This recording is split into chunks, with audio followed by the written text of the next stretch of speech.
I lost Amanda along the way, but found what I wanted at the bar. Really just a regular table covered in a white tablecloth. The bartender looked too young to be legally dispensing drinks, but maybe they broke the rules for funeral receptions. "What do you got in the vodka?" I asked. "Whatever you want, pal. Good stuff, not so good stuff." "Family pays either way?" "Yeah, I think you want the good stuff. Rocks with that, or are you a straight-up guy?" "Straight enough. Throwing lots of rocks." The kid poured a small lake of Grey Goose from the neck of the bottle. "You grow up in a bar?" I asked him. "Yeah, how'd you know?"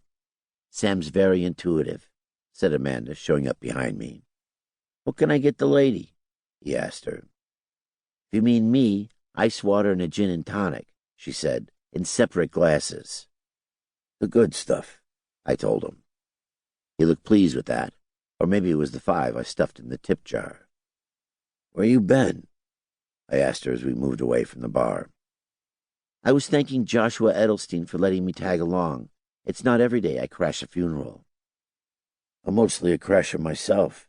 Jackie wanted me here to look over the crowd." "And did you?" "To the best of my ability." The tall guy who'd been standing next to Flowers came up to us. "Milt told me you'd be coming," he said to me, though he stuck his hand out for Amanda to shake. "Art Reynolds, chairman of the board. Friends of the Edelsteins?" "He is," said Amanda. "I'm just a hanger-on." I introduced myself. His grip had plenty of meat on it. I let him squeeze, not wanting to get into a contest when I was wearing my nice linen suit. Closer up, he still looked comfortable in the $1,000,000 threads. Lots of reddish-brown hair, too reddish-brown, and fewer lines around the eyes than his face warranted. Unlike Rosie Edelstein, it looked like he'd had a little work, as they say out in the Hamptons, if you talk to people who care about those things. I don't know what women consider attractive in men. It's always eluded me. But he did have one of those dimples in the middle of a heavy chin, like Cary Grant, who everybody thought was a handsome guy. "Whose board do you chair?" asked Amanda. "Worldwide Love and Tears. By day I'm an attorney. And you?" "Carpenter," I said for her. "We're both carpenters."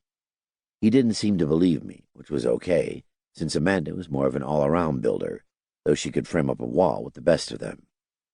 "Quite a thing about Darby," he said. "He was a good man."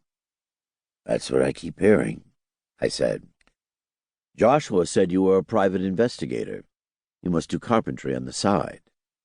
"More the other way around. I did a lot of work on the Edelstein place." "I've seen it. Impressive." "Not too much flattery, please," said Amanda. "He's impossible enough." "And what do you do when you're not swinging a hammer?" he asked her, moving slightly between us, as if that might encourage me to go find another conversation. "I do a lot of cleaning up," she said, "especially at the end of the day. I suppose a lawyer would know something about that." "Other people's messes?" he asked. "Preferably." "Are you replacing Darby?" I asked, trying to get Reynolds' attention. "I guess you have to." "Unless I quit my job and do fundraising full-time," said Reynolds. "You might consider that," said Amanda. She turned to him. "The messes and all that."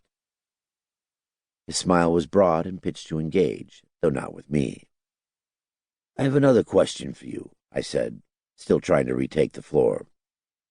"Will Darby have that whole hill to himself?" It took a lot of Reynolds' self-possession to force out an answer.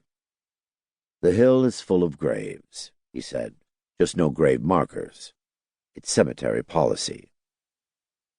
"How do they know where everybody is?" I asked. "Geolocation.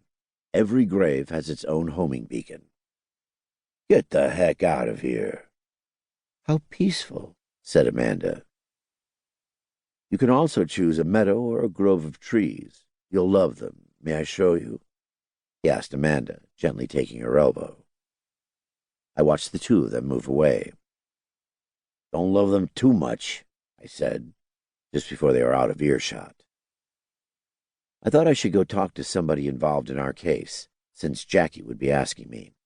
I looked around and saw Johnny Mercado over at the bar, a place I'd rather go anyway. I watched the bar kid pour him a stiff bourbon. I reintroduced myself to Johnny, though he seemed to remember me.